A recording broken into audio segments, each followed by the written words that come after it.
আল্লাহও চায় আপনি আপনারা ছোট করেন। আল্লাহর এটা দেখতে বড্ড ভালো লাগে যে আমার বান্দা ছোট হয়ে থাকতে চায়। মান তাওয়াদা তারাফা, যে নিচে নামতেছে আল্লাহ টাইনে উঠায়, আর যে উঠতেছে আল্লাহ থাপ্পড় মেরে নিচে নামায়। কথা কন। মুসা আলাইহিস সালাম, সহিহ বুখারীর বর্ণনা, বনি ইসরাইলের লোকদের মাঝে ওয়াজ করতেছিলেন, এরকম নসিহত করছিলেন।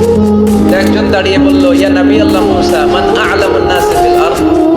হে মুসা নবী, জানতে বড় মনে চায় বর্তমান পৃথিবীর সবচেয়ে বড় জ্ঞানী কে? মুসা আলাইহিস সালাম কয় আমি। মুসা আলাইহিস সালাম কি বললেন? আনা। আসলে কথাটা ঠিক।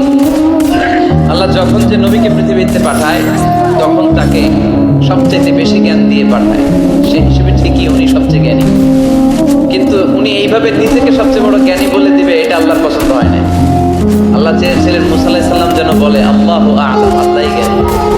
সুবহানাল্লাহ বলবেন না? কিন্তু তা না করে উনি কি করলেন? যখন বললো সবচেয়ে বড় জ্ঞানী কে, উনি হুট করে কি বলে ফেললেন? আনা, আমি। আল্লাহ এটা পছন্দ করেনি। আল্লাহ ডেকে বললেন, মুসা, ইউ আর অ্যাবসলিউটলি রং, তুমি ভুল করেছো, তুমি সবচেয়ে জ্ঞানী নও, তোমার চেয়ে বড় জ্ঞানী আছে।